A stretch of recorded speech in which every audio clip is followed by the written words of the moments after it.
Yo, what's poppin', everybody? I want to welcome y'all back to the No Level Cap podcast. I got to introduce y'all to the crew. We got the collector of collectors and Twitch streamer extraordinaire, Will Coleman. Hey, man, what you streaming right now? I just finished Fighting Rage, which is a classic beat 'em up. Loads of references to your favorite beat 'em ups of the yesteryears, your TMNTs, your Streets of Rage, your Final Fights. A lot of cool stuff in that game. Go check it out. So this is one of them throwbacks? Now, yeah, it's one of them good throwbacks. One of them good looking throwbacks. Like a retro type, like it's aiming to be retro, but it was made recently. Yes, aiming to be retro, made recently. All right. But next up, Trails in the Sky. Hey, there we go. Where can we find you on that? You can find me at WillieDC28 on Twitch.tv. I'll be streaming every night. If you can't sleep, come see me. That needs to be your tagline. You can't sleep, come see me. That can indeed be its tagline. Speaking of, glad to hear from you. We got the Black Daredevil and the best actor in Austin, Texas, Terrence Flowers. What's popping, Terrence? You know, considering what we're talking about today, have we ever talked about why you call me the Black Daredevil? We haven't. Would you like to tell everybody? Well, I guess let's see. I think the reason why I'm called that is because I cosplayed as Daredevil once, and I also make a bunch of Daredevil jokes in the chat about it's time to go into like Daredevil mode. Yes, sir. This man Terrence had like the cleanest, like he don't really even do cosplay like that, but he had the cleanest Daredevil costume, and I was just like, oh snap, it's Daredevil. Like, okay, he brought Daredevil to life, and I mean, like, so it's fitting considering what we were about to talk about. So like, yeah, it's a good timing for this. Yeah, but yeah, outside of that, yeah, I'm good. I'm doing good. And it was the black suit, by the way, that I cosplayed, the one from the Netflix series, like early on, not like the actual full costume, but maybe I should do that one day. You know, I'll stay tuned. Maybe. Now you got to do the yellow and red. Oh yeah. And lastly, we got what? This is another Juggernaut reference. That was great. Lastly, we've got the living cartoon and the man with the golden voice, Rakeem Beck. What's popping, Rakeem? What you been up to? Just been playing some video games. Working hard as a Black American in America and still Black. And I enjoying am an American, and I'm Black, y'all. And I'm Black, y'all. And I'm blickety black, black, y'all. I hit my mic by accident. Keep it in. Anyway, what is this episode so far? Great is what it is. It's classic.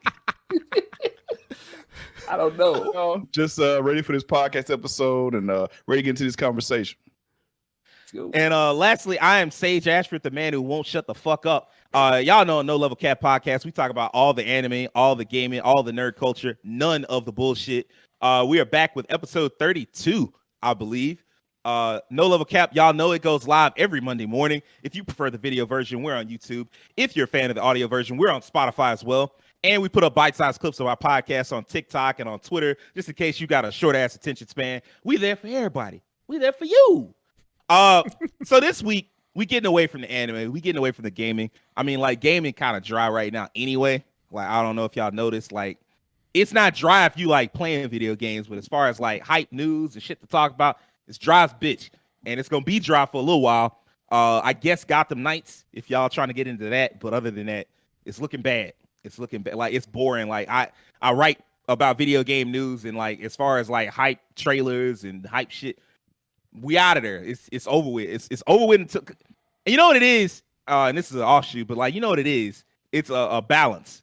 If it's hype shit to talk about, then there's probably not that much hype shit to play. And if there's hype shit to play, like there's probably not that much. Like it's a balance out. So instead, I want to talk about something that like we talked about Disney before, and like one of their TV shows just finished up, She-Hulk. You know, the jolly green jade giantess herself. This was probably the biggest story, like the biggest like Disney Plus type show.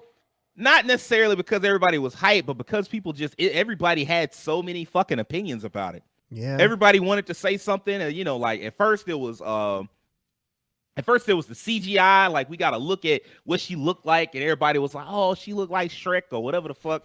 And I know that she was going to, like, regardless, the character was gonna get clowned because like it's you doing movie shit with a TV budget. Even if it's an elevated budget, it's still you doing it with a TV budget. But like, let's not pretend like her being a woman didn't have a lot to do with like all the furor and the talk and the rage around it and shit.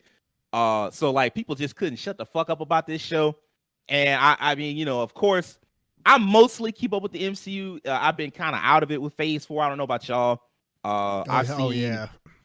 I mean, right? the movies, not the like. I've kept up with the movies, but the TV shows, it's hard. It's difficult. Yeah. Look, I'm not even gonna lie to you. I hadn't kept up with either. Like I saw Black Widow. I've seen Doctor Strange, Multiverse of Madness, and I saw Spider-Man: No Way Home, and I think that's it. I didn't see Eternals. I haven't seen Shang-Chi, and I hadn't seen Thor: Love and Thunder. Good. And like TV show. Terrence, tell it like it is. I didn't see that, and I haven't seen the TV shows. The only one I really watched was Falcon and Winter Soldier because that's like the closest to like a pure superhero show. Even though I know they say Loki is better, I ain't really sat through it. I watched a little bit of WandaVision, a little bit of Hawkeye, but like mostly I just been kind of. I don't know. It's not that I've cooled on the MCU. It's just there's so much of it now compared to what it was before. But I have always loved She-Hulk, and so I was kind of excited to dig into it. And you know, now that we finally wrapped it up, I mean, like we've had this schedule for a while now, and I want to get y'all thoughts on it now that it's finished. Rakeem, what did you think about She-Hulk? Like overall? Just overall, for me personally, I felt like for the most part, I liked it. I think in the beginning, I had issues with the first 2 episodes because I didn't understand what the show was going to be. I think the show was kind of finding itself a little bit. I was like, are they going to lean more into the comedy? When she started breaking the fourth wall more in the later episodes and started talking to the audience, I was like, okay, I see the direction this is going in. But when the show, like the first couple episodes, like in the beginning when she's getting her powers, first episode felt very rushed. I mean, she got her powers so fast. I understand why the episode length was very short. Not a lot of episodes. They had to get straight to the point. Totally understand that. But as a result, when you rush that kind of progression for a character, and then like how it's portrayed, she trained with her cousin, she trained with the Hulk, and then the relationship they had as cousins, and then like her kind of negative impasse towards being a Hulk, being a superhero. She wanted to go back and do her job. It kind of, I was like, this is cool, but this is not like, it doesn't make me want to root for her yet. But I thought my mind was like, this is a progressive story. That she's going to have character development clearly. So let's see. I gave it benefit of doubt. Even to the second episode, I was still kind of iffy on it. I think when it got to me was when they really leaned into the superhero court case stuff, and she started doing the cases with what was the first major case that I remember? The one I liked that really got me into it was the one with the magicians, and Wang was in the episode. That was the episode that like turned me on the show. Like, oh, this is funny. It had kind of more funny delivery. It had it leaned into the jokes more. She was more charismatic. It dealt with her personal life and the superpower life and the balance between that. That the most interesting part about this show is that balance between being a superhero and doing her regular job, and how they don't have to necessarily be separate. They can be intertwined.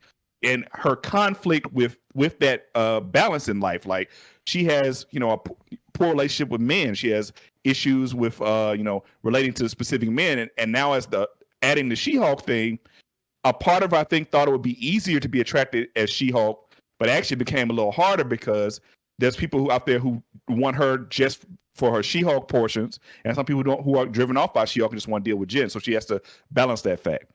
But yeah, I turned positively towards the show when they started dealing with the court cases, the part with Wayne. I remember the court case with the guy who was immortal, who had all the different wives and husbands from all these years. That was so unique. That was interesting. That was actually kind of freaking interesting. It was a nice take on it. Jumping out the window at any possible confrontation. As soon as somebody said something, he was. That was also really cool. And also leading up to the Daredevil shout out, because of course, as the viewers may not know this, but that original Daredevil Netflix show is one of the few shows I binged so hard. I stayed up way later than I was supposed to in college and all the way 6 a.m. I had class at like 8. I didn't care. That show was amazing. So having Daredevil back in the MCU, I was so excited. And man, I thought the episode delivered. I thought he came in as Matt Murdock. His character still the same. His relationship to Jen was pretty cool. How they kind of became an item together. It made perfect sense. They were both lawyers, and she was kind of the kind of guy she was looking for. Ironically, a blind man who can't judge her by her looks. So that also was kind of a play into that as well, I guess. Man, I never would have thought of that. I did not think about that either. That's actually a really good point. Yeah, so he can't do the same thing that other dads did to her. So for me, the beginning was kind of rocky for me. The middle, I turned on the show and started liking it from episode to episode. But I gotta say, just for me personally, the finale was weird. You're not alone in that. Not weird in just it made sense for the fourth wall breaking thing, but the way they did the wall breaking, it was almost like and maybe She-Hulk doesn't get a second season. It almost felt like a series finale rather than a single finale. How everything was broken up, how they went to the background like that. It makes sense for how a character works. Now I understand like how she is that type of character, almost like a Deadpool who talks to the audience, differs with the MCU, interacts with that. But watching it as more of a casual fan and not like a hardcore comic book watcher, it was very jarring. It kind of turned me off from focusing on the story they were telling. I mean, they even destroyed the story they were telling. They literally took it out and put a new story in the end there. So, the finale, I wasn't feeling it. So for me, rocky in the beginning, the middle really hooked me, really enjoyed it. And the finale, I just wasn't feeling it, so it didn't really stick the landing. Overall, though, I did like the show, and I do want to see more in the future. That's what's up. I agree with you. Well, I agree in that it was rushed at the start. It didn't bother me that it was rushed at the start. It's kind of like a throwback to when comic books were very compressed. They had to get to the point really quickly, and then of course they trapped inside of that sitcom format. And so when you have that sitcom format of like, okay, we've got 22 to 25 minutes to tell our story, you got to get in and get out. So they didn't waste a lot of time, and then they only had 9 episodes. So it was like, all right, we're gonna do these 9, and then that's it. It's not like I feel like if anything hurt it more than anything, it's the runtime, it's the number of episodes. Like because back in the day, sitcoms used to run, 22, 24 episodes a season. This is 9 episodes. It's a third of the length of any normal show. And so for it to be like, hey, man, so that's probably why the ending, it's not as strong as it could be. The beginning kind of rushed. So what's going on? One last thing. Man, the ending, I think a part of this too was that my expectations for the last episode, I really wanted to see Jen in that courtroom. Like to be on the other side of being like, instead of being the prosecutor, being the prosecuted and playing into the courtroom from the aspect of like being on the other side of it. I thought that would be kind of a cool development for a character. I don't know. I just felt like it was a little missed opportunity. There's a little nugget I put. I mean, technically she was in a court. Well, she wasn't in a courtroom, but technically she did legally argue her case as to why she shouldn't have to deal with this silly ass finale. I do think that some of that could have been alleviated by like having a longer finale, maybe like 2-parter. Once again, from what I understand, because obviously I haven't watched a lot of them, most of these Marvel shows have been hurt by their short length. They're so short. Yeah, because this was actually one of the longer ones, I think. Yes and no, like it's longer in terms of episode count, but a lot of them tend to be like 45 minutes. Okay, so well, if you're talking about that, then that is true. Yeah. But even still, like so many of them have been hurt by like how short they are and how it's just like all of a sudden it's just like a very quick stop because it's like you're just getting into the story. And I know that they're scared of being like Netflix, like the old Netflix shows where it was like 13 episodes. People are like, oh, this is too long or whatever. I know they're scared of that, but I also feel like with the MCU being what it is, so many characters and potential for story, that cutting it as short as 6 episodes, 8 episodes, even 9 is probably too short. And they probably should be closer to 12 to 13 episodes so that you can get like a satisfactory finale. Because I do think it would have been better. I liked what happened in the finale, and I'll get into that later. But I feel like if you could have done like, okay, I'm finna go do this fourth wall shit, and then maybe like Keem said, you do like a courtroom thing to end it up, that would have been a much stronger ending to me. Will, what'd you think of the show? From me watching it from top to bottom, I'm not gonna lie, I liked it. I consider it a fun watch. I'm not even gonna lie to you. It's something I feel like you can sit down with anyone who probably hasn't even never like sat down with Marvel things in general and watch that, and they would probably like it too. Like it's something I think you can get anyone into. It's got all those sitcom tropes that people just find recognizable. Mhm. So yeah, I agree. Yeah. So I feel like it's something you can sit down with friends, family, non-fans, some hardcore fans, and maybe not the overtly hardcore. We ain't gonna talk about that. But I feel like the middle of the show, like Ken, you said, the middle of the show definitely hooked me. I was just like, okay, I'm kind of with a lot's going on here because I like how she's giving towards the audience, and I like how everything happens. She works it out, then she's just like, well, I hope y'all saw that, but I enjoyed that. But that ending, that finale, I'm not gonna be on the side of saying that like it was bad. I would say it was more like it was so fourth wall breaky that it kind of felt like it broke the fifth wall at one point. I don't know. I feel like it kind of went a little further than the fourth wall. And I'm just like, Jericho broke all the walls down. That's what I'm saying. I'm like, oh, we finna see so and so, and then I seen what I saw. I'm just like this what I'm supposed to see? I think y'all went a little too far. Kind of like y'all kind of shot over the hill a little bit there, but it was still something I enjoyed. Will I watch it again? Probably, if I had to say so myself. It's something I probably would sit down and watch again just to try to do it the first time, And I do love the references. It actually, it had a lot of references and like little like shout outs and Easter eggs and shit. So I thought that was pretty dope. Yeah. Actually, let me run this back real quick. Okay. Will, what would you give it if you had to give it a rating? If I had to give it a rating at this point right now, yeah, probably like a 7.5. That's cool. Rakeem, what would you give it? Same, about 7.5. If it had stuck to more, I'd probably give it like an 8. I'm gonna say I'm in the line with y'all. I thought it was a 7 out of 10. At moments it reached up to be like an 8.5. Overall, just 7. This show had like all these problems of people complaining about it, and I feel like I'm gonna say something super controversial. In my opinion, this show isn't that much better or worse than anything I've seen in the MCU. Like, I'm sorry, like most of the MCU is just 7-10 ass set of movies, set of TV shows. Every now and again, you get something that's legitimately great. You've got really, to me, 2 legitimately great films in the MCU, Iron Man and then Winter Soldier. Those are legitimately great standalone films. Because I saw a dude, before we did this show, I was on TikTok, and I saw a dude on TikTok. He was like, I don't really like She-Hulk, and he just kept droning on and on.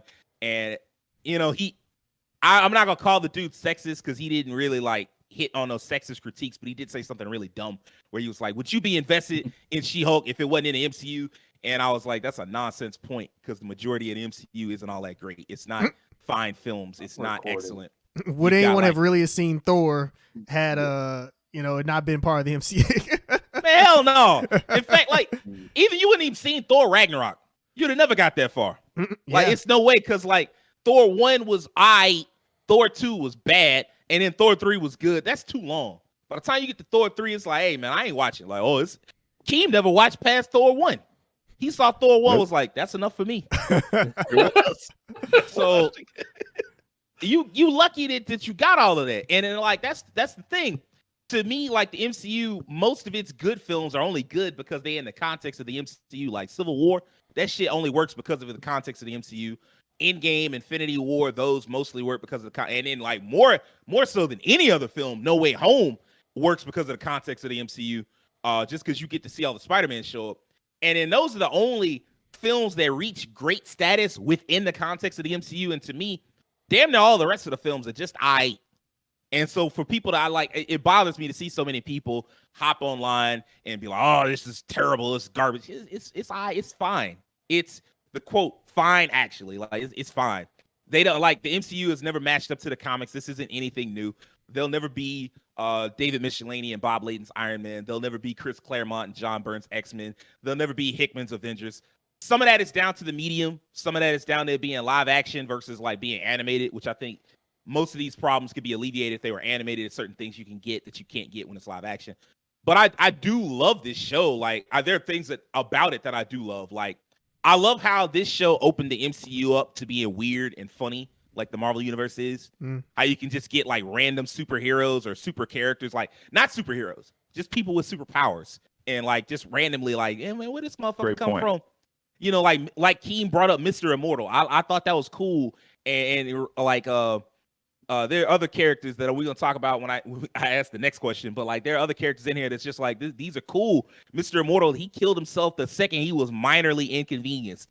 He saw two women argue for longer than 2 minutes. He was like, I can't take this shit. Not another, and jumped out a 5-story building. Was like, fuck it, and just dipped. And I'm like, holy shit. But like that's how the Marvel Universe has been for decades. And it's cool that we finally gotten to a point where you don't have to tell the stories about all the A-listers. And I love that there are people who would just have powers and they just live in their life. They're not heroes. They're not villains. And I love that the show set Jennifer up very clearly as somebody that can't be that. I like Jennifer Walters as a protagonist. I thought Tatiana Maslany, she's like great at bringing this relatable character that's just trying to make it in this like ultra competitive world where she's judged for being a woman beyond her skill first. And then she became a superhero, which is again a male dominated industry. She's just like stuck with that. She's got the right amount of approachable humor to her. And I like the character, the actress and the character work for me. Shout out to Tatiana. She was like openly wearing these shirts that were supportive of trans rights and shit like that. And considering how often dudes just default to a character like She-Hulk being like a man just because she has like masculine features like being tall or lifting weights, shit that women can do. It was great to see her being like, man, fuck that shit, trans rights.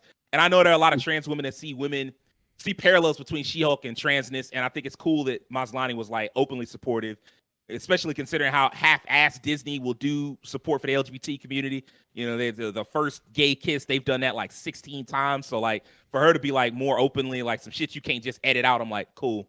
Getting to see Daredevil was dope. But you know, that was a highlight of the series to me. It's not the best episode, but it was one of my favorites. Titania, I kind of don't like her makeover, but I kind of do. Because she's like supposed to be this she's like this working woman superhero. Like her husband's like the wrecking like a member of the wrecking crew and shit, and they just like they're career criminals because that's all they know.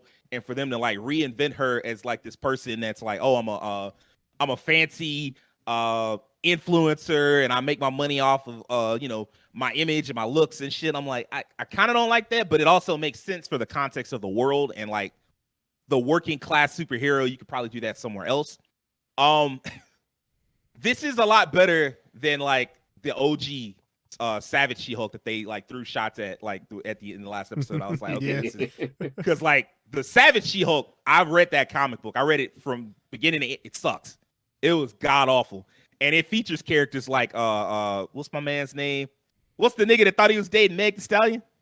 Bukowski. Yeah, Yeah. Buck Bukowski. Man, that man ass. He was so ass in the comic book, and I was glad they just turned him into like this fucking dork that you just laughed at for like every appearance he made. I was like, thank you. That dude fucking like he literally murders Jen's best friend in the comics by accident, and he thinks he's like a hero about it. And it takes 20 issues for him to like acknowledge like, oh shit, I'm a murderer. I suck. Like so, like the fact they just turned him into a character that could just get dunked on over and over again. I'm like, yeah, let's go. Oh, and also we didn't give enough shine to Madison. Yeah, yeah, I agree. I was gonna bring that up. Well, I'll bring it up later, but yeah, I agree. Yeah, so like Madison was a great character. Like, shout out to that actress because it very easily could have been like an annoying character, and she managed to just perfectly toe the line to make her charming and likable. And every time she was on the screen, just like laughing, like, see, like I just want to know what kind of silly shit she gonna do next. So like, shout out to her for that, and I thought that was really well done. Overall, you know, like I said, 7 out of 10. Beginning, I didn't really have a problem with the rushness of the beginning, and I definitely didn't have a problem with the end. Jen breaks the fourth wall a lot, to the point that like when she started breaking the fourth wall, she used to argue with the creators. Like it's one issue where she was like dating a dude, or she wanted to date a dude and found out he had a husband. And she was like, what the fuck? And then just looked at the artist and was like, or looked at the writer, was like, look, John Byrne, what the fuck this about? Like, I'm about to come out this comic book and whoop your ass. Like, that's literally a thing that happened in the comics.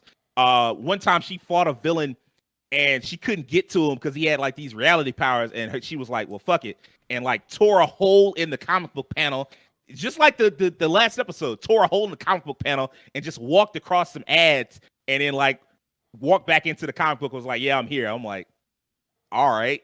So it's not out of line. It might have maybe, to Keem's point, maybe they could have done more of it to make it seem more natural by the time you got to the end. But I liked what I saw there. It's just, I never saw anything that just make it like excellent, but it was always really good. So, Terrence, what did you think of the show? And like, just throw that rating in there too. Well, I mean, honestly, you all have touched on a lot of the points I was going to touch on, but I guess what I'll do is I'll kind of talk about what I didn't like, and then I'll get into what I did like, because there are definitely some things to like about it. For the most part, I thought it was fine overall. Kind of like you all, I thought it wasn't, there were moments where it hit greatness, and then there were moments where it's like, this is, this is just fine. It's not bad, but it's just fine. And that's just how I feel about the series overall. If I had to give it a rating, I'd give it what you all gave it, like a 7 or a 7.5. That's about where it sits. The things that I don't like is, I remember hearing the criticisms about the first episode where it felt like Jen was kind of dunking on Bruce, and it's like there was no real justification for like doing so. It's kind of like you just kind of like brushing, it's kind of like they were just brushing Bruce's trauma and everything that he's been through just kind of like aside and using it as like a punching bag just to build Jen up. And after like actually watching the episode and like really paying attention to everything that was happening, I could kind of agree with some, there were some people who had like real vitriol about the whole episode, like, oh, this is just absolute trash, garbage. It's like, how dare Jen insult Bruce, and they use him as like a prop to lift her up. How dare they? I didn't feel quite like that.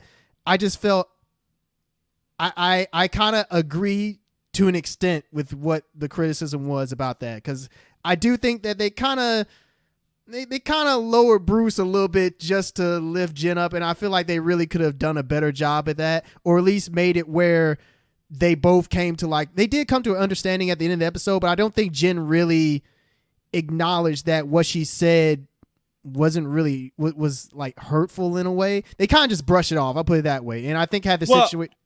Well, go ahead. I agree with you to a point. I did get that irk feeling, kind of like when they went out of the way to show Supergirl was stronger than Superman. Yeah, it kind of felt like that to an extent. Yeah, but like I do feel like the Hulk was just kind of centered, and like he got to the point where he just was all right with it. Like he didn't seem insulted. And then the other thing the reason why it really didn't bother me is they showed that when he really tries, she got to where he was faster, but he was still kind of like, you could tell he was stronger, still more experienced. It just took her longer. It took her less time to figure out, like, how do I make this work on a day-to-day basis, as opposed to like, how do I make this work as a superhero? And then the other thing is, he's very clearly had so much of his own shit going on. Mm-hmm. So I'm like, it wasn't like they'd like, hold him. You know what I'm saying? Like, it wasn't like they just had him out there like, oh, I'm helpless, I need some help from She-Hulk and none of that shit. Nah, he was like, all right, look, it looked like you got this under control. I'm still a little pissed that you got it so quick, but I mean, I got to go into space now, so fuck it. Yeah. So I guess that's why I got over it. But I do understand where you're coming from. Yeah, and like I said, just so nobody thinks that I'm saying like, oh, Terrence is one of those guys who thinks that, they're dunking on Bruce. No. That's not what I'm saying. Let me make that clear. I'm just saying that I can see where people are coming from. I feel like the writing could have been tweaked just a little bit there. That's just my opinion on it. I don't think it's a bad episode at all. I just think that I do see where some of the criticism comes with that first episode. That being said, I do also feel like the first 3 episodes, as you all already talked about, it felt like the show hadn't established like its tone yet, like the exact direction that it wanted to go in. It was still kind of stumbling and figuring its way there. So it's like funny, if we applied the 3 episode rule to this, if I had just stopped at episode 3, I would have been like, I mean, well, this was just okay, and that was kind of it. But then you get to episode 4, and that's where the show really starts to find its footing, and it's like, okay, now the show is getting good. And so those are probably my critiques of it, is that the first 3 episodes, they're okay. They stumble a little bit.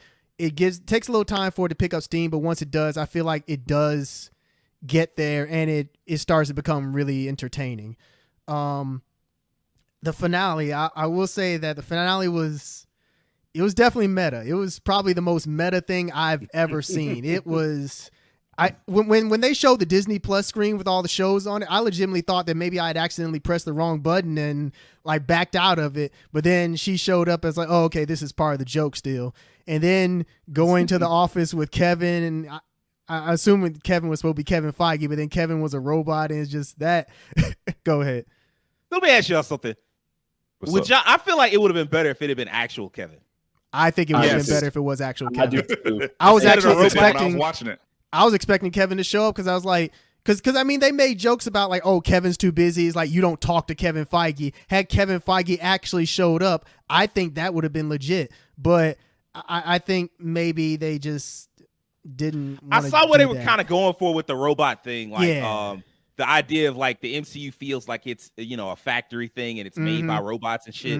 Okay, cool. But if you're gonna commit to the joke, commit to the joke. I agree. So like, if they had put Kevin Feige in there and you had She-Hulk actually talking to Kevin Feige, that shit would have been hilarious. So I am a little upset about that. But go ahead, Terrence. I think maybe that would have been that would have gone. Yeah, maybe that would have gone into the fifth wall. But it would have been interesting. I'll put it that way. That's what I was expecting, and the robot subverted my expectations. But like you said, Sage, I agree with what they were trying to do with the robot, saying like the MCU is like manufactured and everything. Everything is like carefully placed. And I do like the things that they were trying to criticize with the finale about like, oh, why do we have to have like this grand plot at the end? Why does like the villain have to do this or that? So I understand where they're coming from. And I guess that goes into my positives. One of my positives with the show is I like how it felt like it knew how the response was going to be to it, and they pretty much addressed the criticisms of in a very weird way, in a very roundabout way. They addressed the criticism of the show in the show itself. Criticized. Yeah, they addressed the criticism in the show before the criticisms were even out. But so it's like the writers knew how people were going to respond to it. I don't know if activated my trap card. I don't know if you want to say that that's good writing or, well, how can I put it? Like that is like smart of the writers, but I don't know if that's also one of those cases where it's kind of like you're big braining yourself. It's like, yeah, I'll show them. Yeah, there you go. Like too smart for your own good. It's like instead of just focusing on making the show good, it's like they focus more so on making sure that there were elements in there that address the criticism that they thought that they were going to get. And they did get really. Yeah, they did get it. Yeah. I mean, that last episode, I mean, the whole little manosphere thing that they had going on there, I mean, that was pretty much the criticism that a lot of people leveled at the show. And there were other episodes where they addressed that sort of thing too. So, I mean, the writers, I guess you could say they're prophets or just, yeah. I call them aware. They were super aware. What's up, Key? Speaking of that manosphere thing, man, shout out to the Abomination actor. I think he actually killed what's the actor's name? I forgot his name.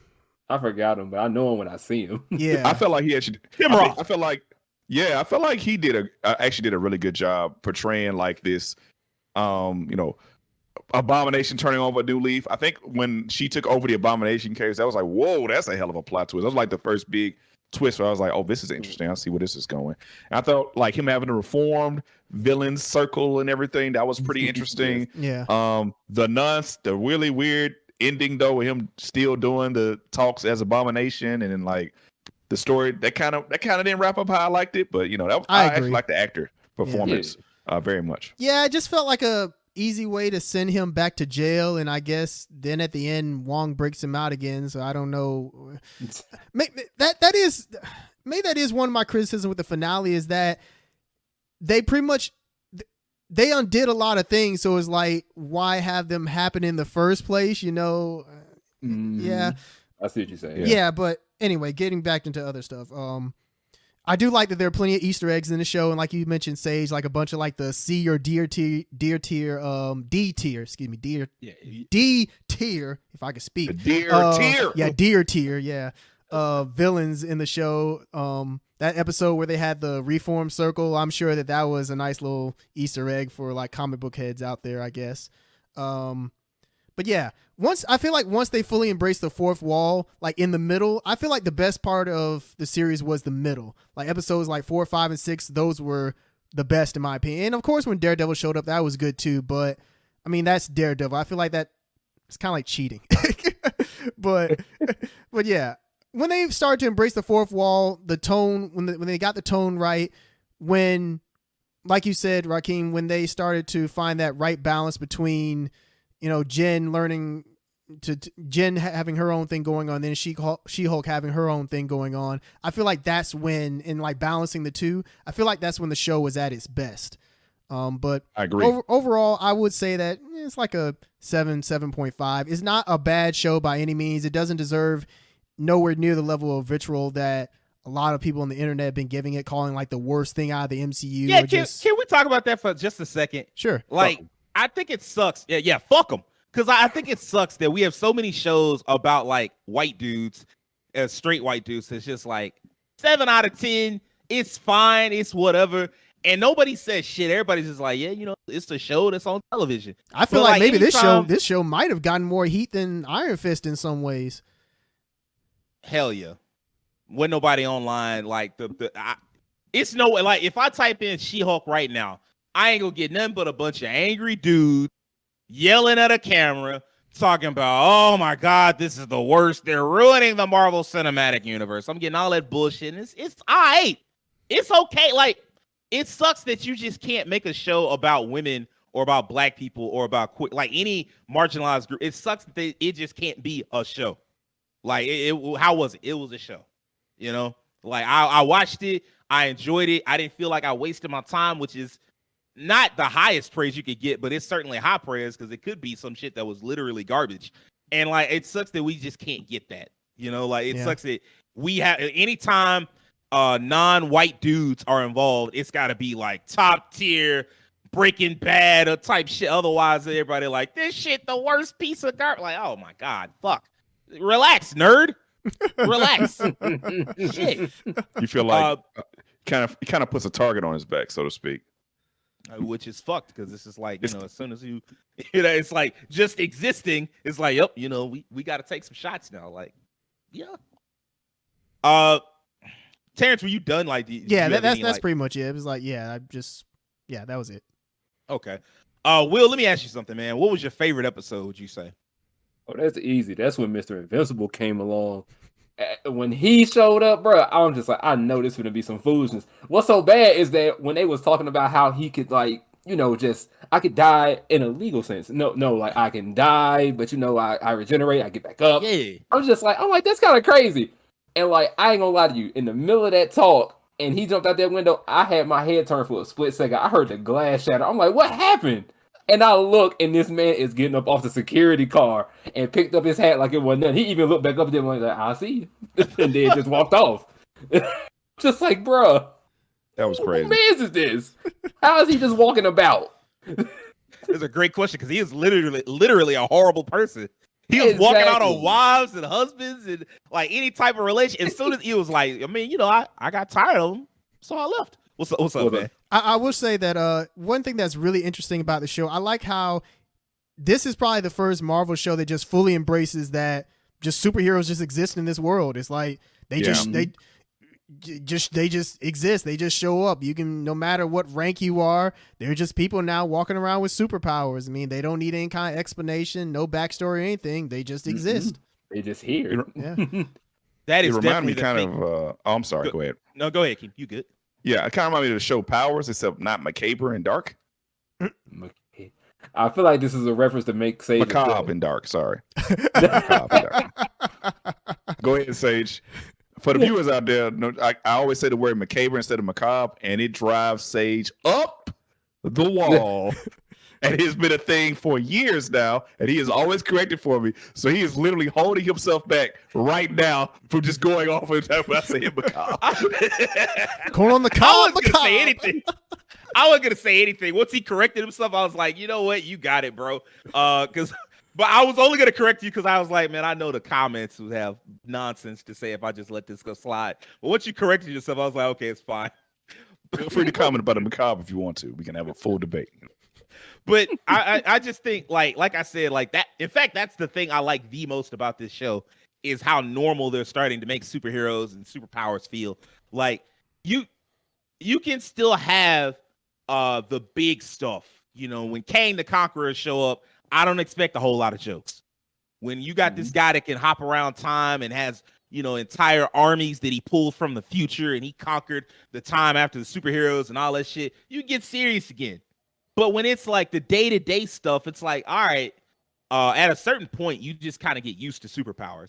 And the fact that they're getting to that point and they can show off, introduce certain characters, I think is really cool. Rakeem, what was your favorite episode? My favorite episode, it was kind of a battle between the Magicians episode or the episode with Daredevil, because I freaking love Daredevil. But I will say the Magicians episode because I think that's the episode that turned me personally. I just thought I really liked the episode because it leaned into the nonsense, but like it was hitting, man. I'll give a reference, a gaming reference. There's a game in a very large, not very large, very popular game named Borderlands in gaming that leans very heavily into jokes and meta and stuff like that. And for the most part, as it's progressed, the jokes have kind of waned. People have kind of soured on it. But when you're playing Borderlands, when it hits everything right, the jokes, the storytelling, the gameplay all come in sync.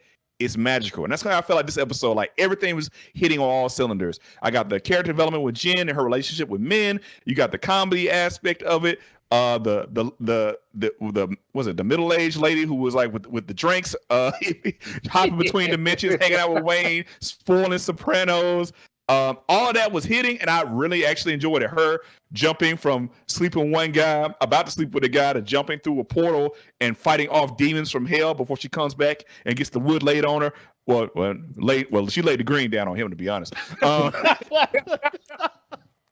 She laid the green down on him. Like all that was like firing on all cylinders, and was like this nice little pot of like, okay, this is cool. And it's like this, it kind of brought us into her weird little world and how life has transitioned from being just a lawyer to the wild and crazy world of like the Marvel universe integrating with her life in a kind of a symbiosis and her kind of accepting it. And I hated how soured it was when she became regular Jen at the end of the episode and the guy rejected her, kind of as a one-off. And it kind of was like, that was also part of her character development. You know, it kind of sucked that happened to her, but she had to learn that there are some people who will take advantage of you just because they see an image of you and they want that image and they want to see that. So I thought that episode was very good. So let's get controversial for like half a second.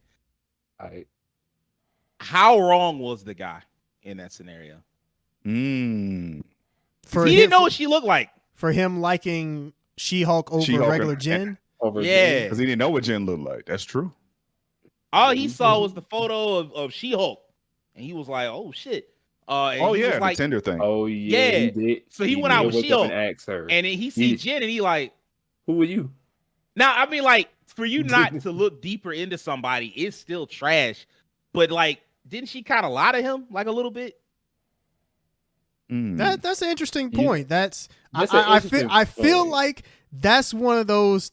Just like that's one of those tweets you put out, and it's like, "What do you all think?" And you just get like a ton of responses, and it just quickly can go down the toilet because you might get some argument where it's like, "Well, you should have liked her for like her inner parts." It's like what you saw on the outside is like it's clear you only about one thing, and then you have others that argue it's like, "No, I mean she led with that one thing and then became something else later," and I can see that. Look, she I don't know. Walls at that man that night. So like, let's not pretend like she wasn't superficial too. Yeah. Everybody involved in that scenario was superficial. I'd still think the guy was shitty. I'm just also like, I can kind of like, okay, he was kind of like lying to you a little bit. Like you were kind of lying to him a little bit, you know? I can see where you're coming from. That is a good point. Yeah. I do think that is a good point. That's something to consider. And that kind of leads into the separation of She-Hulk and Jen as a whole. Those are kind of two separate people. And she kind of used She-Hulk to kind of amp herself up from her kind of, normal mediocre sex life, kind of amp that up, become something that's more attractive to men anyway. So in a sense, it was kind of mission accomplished. When she went back to normal Jen, it was back to the old issue she had before. So that's a good question, Sage. I don't know how I feel about how he did. I don't know how I would do in the same situation. Just wake up and I had sex with a superhero, and she wake up in the morning, she's just like a 5'4" and just regular. I don't know. I don't know how I would feel about it. I probably have some mixed emotions. It's also kind of weird because in that world, when She-Hulk was revealed, they also talked about Jen turning into She-Hulk. So it's like people who saw She-Hulk should have known, but I don't know. I don't know. I get what you're saying, Terrence. What you're saying is that should be fucking common knowledge that this person and that person are kind of the same. I get you're kind of getting that. Yeah, but like common knowledge is not really common. It's so much shit that you can or should know in the world. Like, and it's always something new that you find out every day. Like, if you really live in life properly, every day there's probably something you found out that day that a lot of people were like, you know that? Like, I thought everybody knew this. Like, no, I didn't. Like, that's how life is. Like, you can't know everything. So, True. I mean, like, if that dude, he seemed like kind of a meathead, a little bit. He did. So, like, if he didn't watch the news, he might have just missed that. And then all of a sudden, he on Tinder and he see this big green chick. He like, oh shit, I'm trying to see what she talking about. And then, he meet her in person. And like we said, it has gotten to the point where the Marvel Universe basically just has superpower people in it and you just deal with it. So like, maybe he just thought that's how she always looked. What's up, Will? Speaking of meatheads, I just want to throw this out here as a little side thing for my wrestling fans. Did you see David Otunga? Yes, sir. And he is also, and the juxtaposition that he is also a lawyer. There you go. In a lawyer show. That's pretty cool. They Seeing stuck him Punk in there. still after all these years. They stuck him in there. I thought he was gonna be one of them ones. I thought he was gonna be one of the guy that she was flirting with. I guess not. For me, my favorite episode easily was The Retreat. That's the episode where Jen gets ghosted. I thought that was a really cool moment for her. Like, I actually was annoyed at the end when Josh turned out to be a supervillain. The idea that he was just some generic asshole that thought Jen was attractive, went out with her long enough to get the walls and then dipped. And then it just turned out that he was just a fucking scumbag. That worked for me. I was like, yeah, that's a really hard hitting point. And her having to learn how to deal with that pain and I don't want to say trauma because it's not really traumatic. It just hurts, right? Everybody's been ghosted, right? Yes. If you've had any number of like attempts to be in relationships, you've been ghosted. Maybe not to the extent where like, okay, you slept with somebody and then they just never called you back. But everybody's been ghosted and it hurts and it sucks. And that people just feel like they don't feel the need to have to communicate anything beyond like, hey, I'm not saying nothing. Like the communication is no communication. That's what you need to know. Like, that sucks. And I feel like that was enough, And then of course seeing like all the little D-list characters or dear list characters, I like that actually. All the dear list characters. Me and my garbage diction. Dear tier, boy. You got great diction, but I like that was just a funny typo of sorts, verbal typo. Seeing all those D-list characters, like Porcupine. I remember Porcupine. I've seen him one time, and now I didn't care about the little fart joke they made, or like, oh my god, it smells horrible. Like I'm back. Writers everywhere. I did feel like that kind of took us out. That did to kind of take us out of the moment. They did. No more smell jokes, okay? Like that's enough, okay? Like they're all bad. They're not funny. The 90s are over. Okay, I promise you. Like leave that shit back with the clumps and all that shit. All right, it's over with. But that the episode and like Porcupine, like I remember reading an Iron Man comic with him in it. I'd never heard of him before, but he was like, Iron Man was trapped on this island. He had to fight some supervillain, and he fought some Lex Luthor type ass dude. He fought actually Justin Hammer, and like Justin summoned like hella D-list villains and was like, "Yeah, what you gonna do now, Iron Man?" And then like Porcupine had like these fucking missiles in his chest, and he was like, "Yeah, I'm gonna take you out, Iron Man." And Iron Man basically just forced his the little cavern to keep the missiles from firing. And he was like, "Wait, hold on, wait!" And then shit just exploded, and he didn't die, but his armor just destructed and shit. And so he lost like a fucking goober. And so like seeing him here, I was like, oh wow. And he looks just like that in the comics. Like the way he looked in the show, he looked like that in the comics. Just as ridiculous, just as goofy. I like that. I thought that was like a cute moment. And just like the overall plot, the emotional core of that episode was great. One of the key things about comics, I feel like that the films and TV shows don't do enough of, is that not every challenge that comes to the hero comes inside the costume. A lot of it does, but not everything. And it's those moments that happen outside the costume that make you more attached to a hero. Mm-hmm. And also, seeing Jen own her own sexuality is fantastic. Because like Jen and She-Hulk in the comics, she fucking. All right? Yes. She knows like three things. I feel like that's something that people who hadn't they didn't know anything about She-Hulk or hadn't read a comic or anything with her or anything about, they didn't know anything about that. Because I feel like a lot of people went into this thinking like, oh, why is She-Hulk, just sleeping around or whatever? And it's like, that's her. That's what she does. She known for three things. She like funny, and she funnier than the Hulk, smarter than the Hulk, outside the banner shit. She break the fourth wall all the time, and she be fucking. All right. And it's cool that she gets that sexual agency here in a universe that up till now has been mostly sexless. Outside of like Tony Stark and like the very first Iron Man. Yeah. For the most part, the Marvel universe, it's always sexless. Somebody always like, oh, I'm too busy saving the world. I can't think about like, man, regardless of what's going on in your life, you're going to see somebody attractive and go, God damn, they fine. Yeah. And so like for Jen, she's living her day-to-day life and she like, oh, fine. And I'm like, good for you, Jen. Good for you. I like how I didn't realize this until I think maybe like 3 episodes in that her phone wallpaper was Cap's ass. Hey, yo. I never saw that. Oh, you all didn't see that? No, I saw it. Her phone wallpaper was Cap's ass. That's true. That just threw me off. I was like, wow, that's hilarious. Well, it is America's ass. It belongs to everyone. It's America's ass, yeah. That's crazy. Even the whole degenerate. This reminds me of the little teaser at the end of the first episode where she was like so concerned over whether or not Cap had lost his virginity, which was wild because I think me and Keem and our roommates, we were watching the MCU. We didn't get very far, but we did get through phase 1. Watched first couple movies, yeah. Yeah, and we talked about like whether or not Cap was a virgin until like he got married. And, to see that argument play out and then Bruce Banner finally be like, he slept with some chick in the USO back in 1947. And I'm like, I don't know how drunk y'all had to be. And I know Tony Stark asked that question. I know he did. It's no way. That man, Tony, they was sitting around. It was him, Hulk, and Thor just sitting around getting drunk. And at one point, Tony was like, "Hey, man, I know you ain't never." It's Steve probably was like, "You a damn lie." I bet I did. And it told the whole story. It had to be. He probably told her when they ate that shawarma at the end of the Avengers. Nah, because Black Widow was there, and Steve too polite to do that in front of mixed company. But like, fair. She's an assassin. She can take it. Yeah, but he don't care. Like, you still. Oh yeah, chivalry. Yeah, I'm still chivalrous. I'm just not gonna do that in front of. I'm a gentleman. So like, I'm sure when it was all dudes around and they was sitting there passing, some liquor around. That man, Iron Man. I know Tony got on that man's nerves just enough to bring that story out of him, and it just stuck with Bruce because that man had it. He memorized the date. I think he did. He had to be like Bruce. I'm sure Steve was telling that story. And Bruce just looked like, Steve, we don't really need to know this. And Tony was like, no, I want to know. Like, what's going on? Steve said, I do it for freedom. For freedom. Stars and stripes up in that mug. Okay.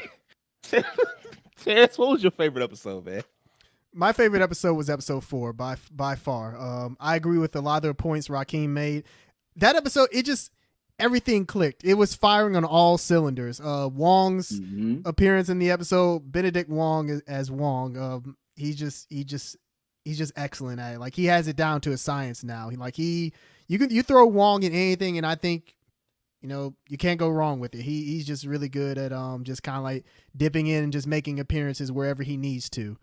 Madison with a Y, with 2 N's and a Y, and they're not where you think. Like, yeah, she was definitely one of the highlights of that episode. Like, silly. As an actor, I would love to know what her audition tape was like for that role.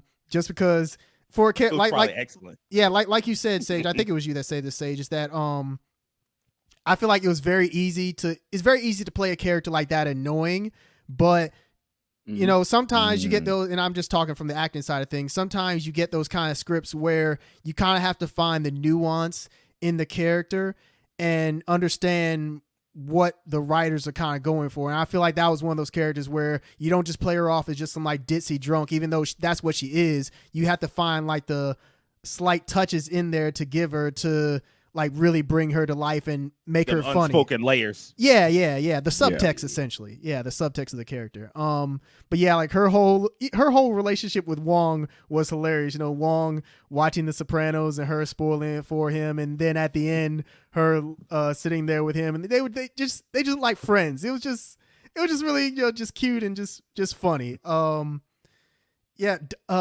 me ask this.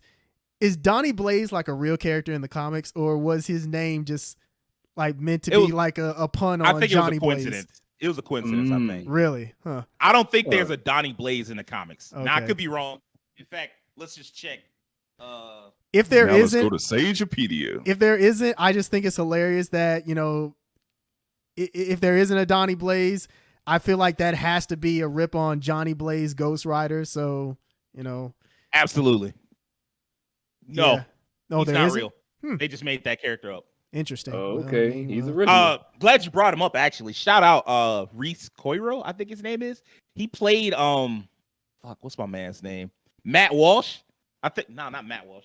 What's my man's name? He played a certain character where I was like, the dude from Entourage, he played Billy Walsh. He played Billy Walsh on Entourage, just like the most unlikable fucking prick who like constantly started shit, but he was like the genius director. And so like they just had to keep working with him. And he just made like a fucking mess of everybody's life and shit. Great fucking character. And like it's huge range because the character he played as Billy Walsh is nothing like Donnie Blaze. So like shout out to him, even though I'll leave that part out. But like shout out to him for that. Yeah, that whole episode was just fun. Like I really enjoyed it. Then you had like the She-Hulk dating aspect, like everything that was good about the series came together in that episode. And I think for me personally, that was the best episode of the series. Like I just feel like it fired on all cylinders. Close second for me would have to be episode 5. I think episode 5 was really fun as well. Shout outs to the actress that plays Mallory Brooke. She was really good in that role. And would you believe she is 51?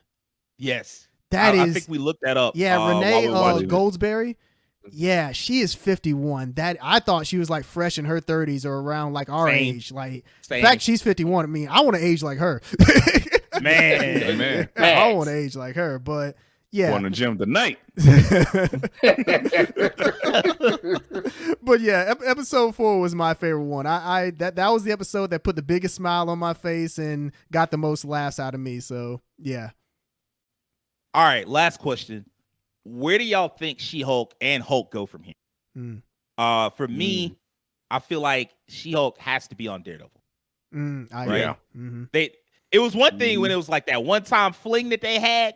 And by the way, anybody that's upset about what they did to Matt, shut up. The Walk of Shame? No, the Walk of Shame was so great. The Walk of Shame was hilarious. It's like, I mean, that's obvious gender swap there, you know, so that was hilarious. I enjoyed that. And he was in full costume, too. Yeah. Like, hey, man, you know, I gotta go. But yeah, like, the whole thing about him basically being happy, I'm like, nah, they've had Happy Daredevil before. And as far as him sleeping around, nah, he known for that. He known for sleeping around. He known for slanging. He did that in the Netflix show. I mean, he was with Karen, and then he was with Elektra. So I mean, yeah. I mean, he also had a thing with Black Widow and other characters. He known for slanging. So like, this ain't nothing new for him. So and to be fair, since Rosario Dawson now has her own show, he needs somebody else to slang too. Not wrong. Not wrong. And like, I also think her and She-Hulk should find their way into Secret Invasion, which should be a bigger story than it is. That show has the potential to be like a top tier miniseries in terms of like importance and impact in the MCU, and also in terms of like the amount of heroes that they can involve in that. Like, because Secret Invasion was a big comic book story. It was like actually a big turning point for the DC universe. I mean, for the Marvel universe. It was a big turning point in, I think, 09 or 08 when it dropped. So like, I would love to see her in Secret Invasion.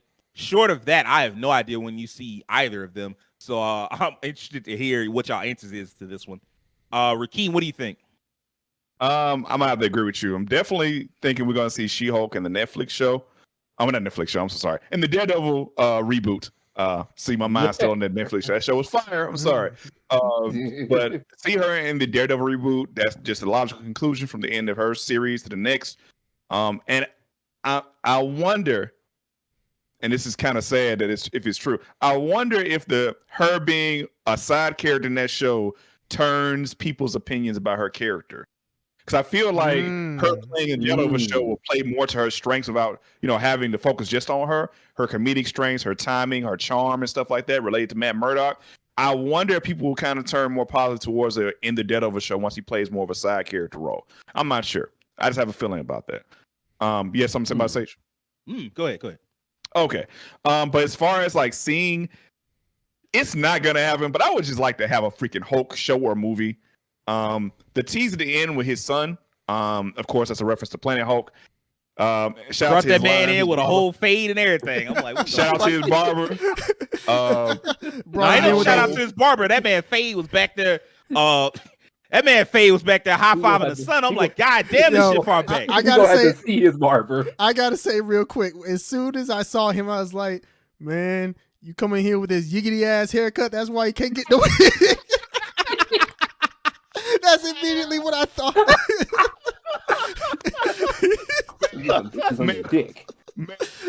Man place. Yo, can Lo stay in your crib, bro? Come on. But yeah, personally, I would just like a Planet Hulk story of some sort. That'd be kind of cool. We're probably not gonna get that. There's some legal thing where they can have Hulk, but they can't do a Hulk show. Yeah, Universal, you can't do the movie because Universal would have to distribute it. So that's why Hulk can make appearances in like other people's movies, but can't have his own. So yeah, insane. I guess you could do it where it's a She-Hulk movie. He just make they kind of sad. I don't know. I don't know if they can nerd rage. Yeah, that you get from that. My God. But I realize I have this licensing issue because I think they would have had a Hulk movie or show by now. He'd had a trilogy by now. Yeah. I really want. I've been wanting something with Hulk, just a story like a movie for so long. I know we're not going to get that. I would like to see that. But I guess from there, like you say, they can make an appearance in Secret Invasion. If they're not there, most likely they'll show up in whatever the first Avengers Kang movie story, whatever the heck that's going to be. I want to say they did say she was going to be in the. I want to say I saw that. Say that again. I want to say, I want to say that she's supposed to be in the film somewhere. Okay. I did feel at the end of Endgame that they were teasing that they were kind of trying to form a new Avengers team. So I would kind of like to see basically like the roots of that start forming at least now, like them becoming the new Avengers team, fulfilling from the old team, because the old team's pretty much gone completely now for the most part. So for the Thor OGs are all gone. Yeah. So now we have, it's time for fill in those steps, and like this could be the first phase of them doing that, making the new era of Avengers. And I think we'll see them in the Kang story and in the beginnings of formulation of that team. Besides that, I don't know what else they'll show up in unless they make just a random cameo in some show that I'm not thinking about, like freaking Blade of all places or something like that. But yeah, that's what I think. When they put Blade on the shelf, so yeah, I was about to say I don't know about that. They told that they put that movie on pause and had to delay a whole bunch of other movies on top of it. I was like, damn, that sucks. Will, where would you like to see her, or where would you like to see either of them? Really, that's tough because I don't know where I could put them in my head aside from like putting them in a show together, kind of like a bit of a spinoff, if I had to say so. Like, kind of give them some type of like let's talk their relationship a little bit more as compared to those first couple episodes. Like, kind of talk that up. Whereas Jen still lives her life outside, whereas Hulk still kind of does his thing here and there, and he kind of springs up on her here and there too. Something like that. Some in the sitcom realm. I think those two can do that. I do agree with what you said earlier, Sage. I definitely wouldn't mind seeing that. We're seeing her pop up in Daredevil. I definitely wouldn't mind that. And if anything, I can't think of much more of where to put them at this point. Really, I got the game. Daredevil long. Yeah, Daredevil's like Daredevil, like what, 20 episodes or something like that? 20 up, like old school, like the old school TV shows. That's Which- what I'm talking about. Hopefully that turns out better. That's what Hopefully I'm that talking turns about. out better. You know? I said, Oh, man, yes. smile on King's face said, "Hell yeah, give me that shit." I might rewatch. I'm probably gonna rewatch the old Daredevil. I gotta rewatch. I gotta watch season 3. I never did see it, so Oh, I heard season 3 was actually one of the like way stronger than season 2. So I gotta check that out. Terrence, do you have a guess on where you think we'll see She-Hulk and Hulk, or like where do you want to see them?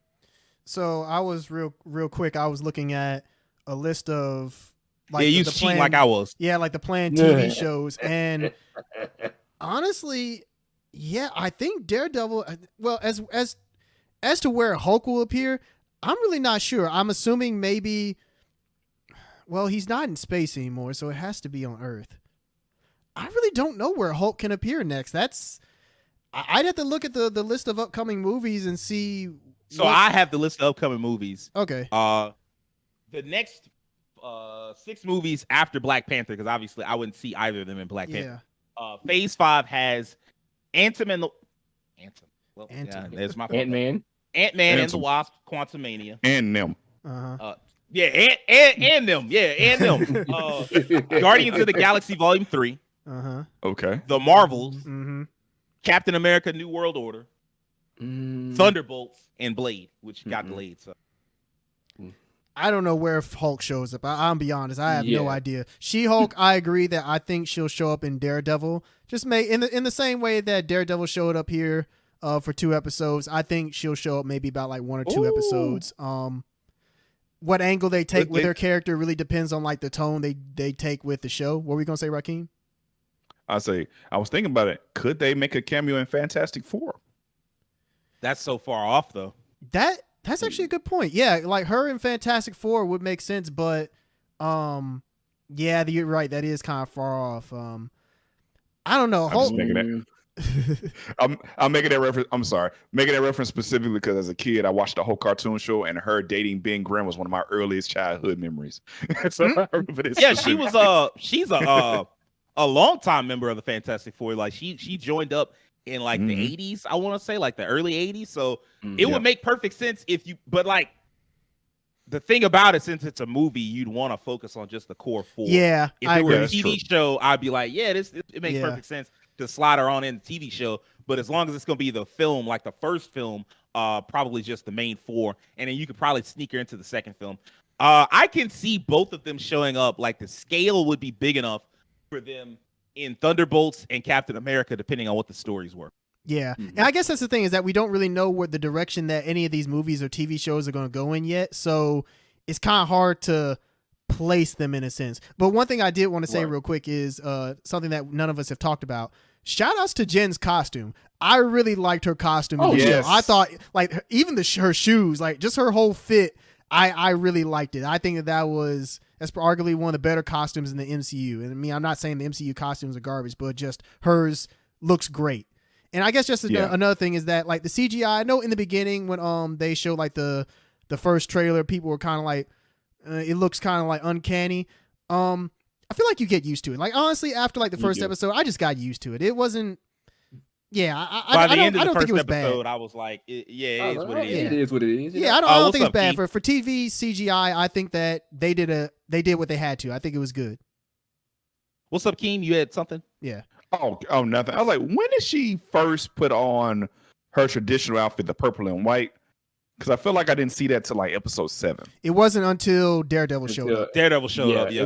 That's when she when there was actual action, real action scenes. That's when she put it on. Good point. Because all the time she was always in her lawyer outfit. Or she was about to leave till she was like, "Wait, I got this in the closet." I thought and then I this is probably I guess something that we kind of glossed over. I thought they did a good job going with She-Hulk from like her learning to figure out how She-Hulk fits into her life.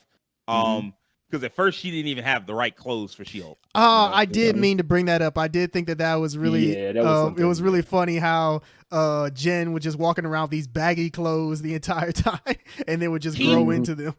Keem was the first person to point at that because I didn't notice at first. Keem was like, "Oh, she just started wearing baggy clothes because she just will fit into them when she turned it." I was like, "Oh yeah, that does make sense." So like they kind of it was almost like the whole thing was like one long. I don't want to say movie, but just like one long origin story to get her, not from like her having powers, but from her being like, yeah, I can be She-Hulk and Jennifer Walters at the same time. I can make this work. Even like the part where I thought this was really smart, and I can't believe I forgot to say this, but there's an episode, I think either episode 2 or 3, where she gets like jumped in an alley, which is like every woman's worst nightmare, right? Yeah. And then like she realized, she's like, oh shit, this is terrible. And then she remembers like, wait a minute. Oh, I got powers, man. Fuck these dudes. And she like wrecked them. I was like, fuck yeah. And that's also probably why it reminds me of that the episode of the Boondocks where dude was like, oh wait, I'm white. This doesn't work on me. Wait a minute. What's up, Keem? Go, Keem. Oh man, that was a great callback. And I was thinking about this earlier. Once again, I guess there's a lot more about the show we had to talk about it, for time reasons. When I saw that, I immediately thought about Luke Cage and how Luke Cage's power and the hoodie and everything, and like being bulletproof was not only a superhero power, but it was like a projection of what we as Black people, protection against what we fear. Being gunned down by police or gunned by violence. Absolutely. And that was kind of what Jen portrayed in that scene. So it made a lot of sense. They made a lot of references to that in the show. I do like how they even though characters were like outright saying it was like stuff where it's like, this is very true. It's like, yeah. I mean, even She-Hulk being kind of free sexuality, I mean, sexually, that makes sense, because it's like, what's any man gonna do to me? Yeah, like I'm stronger than like 99.9. Like you got to be a superhero on my or superpower character on my level to do anything to me. Otherwise, you just a minor annoyance to me. And so like she could be free to be horny, which is like a really cool thing. And she just could go through life without concern. I imagine, like, because she talks about in the first episode, she's like, yeah, that base level anxiety, fear, and rage that women deal with. That's why I'm able to transform between Hulk and Jen. And like in the comics, she was able to freely do it. It took a while for her to develop the power, but like it like eventually she just was like, yeah. And the only reason she decided to just stay as She-Hulk was because she was like, Jen has been too passive, too soft, she lets things go, and it causes more problems for her down the line. And She-Hulk, I can just be direct and just do whatever the fuck I want. And like I felt like they walked a good tightrope between like not having her hate her Jen self, because in the comics she kind of hated her Jen self for a long time. Not having her hate her Jen self, but also embracing the She-Hulk self. And she's not super reluctant by the end, like, oh, I hate having these powers. Because like that shit gets old. I'm sorry, like superhero characters that are super duper reluctant. We got space for exactly one of those. His name is Spider-Man. And then after that, I'm not trying to see it. What's my man's name? Mark Waid. The writer Mark Waid said, hey man, I don't want to hear about your problems if you can fly. I'm sorry, like you get to do all the cool shit and I don't want to hear about your problems no more. And so like I don't want to see you bitch about having all these cool ass superpowers when you have all these cool ass superpowers. Like go use them, have some fun with them, and give us the escapism. And then like if you want to show like the problem she has in her regular life as like the shit she has to deal with, cool. But like her moping about, I'm glad they got rid of that. I think that's gonna wrap it up for this week's episode. If you enjoyed it, I need a few things from you. I need you to do us a favor and hit that subscription button on YouTube. I need you to follow us on Twitter. I need you to follow us on TikTok. I definitely need you to tell your friends about us. And most importantly, I need you to do me a personal favor and have an excellent week. Peace.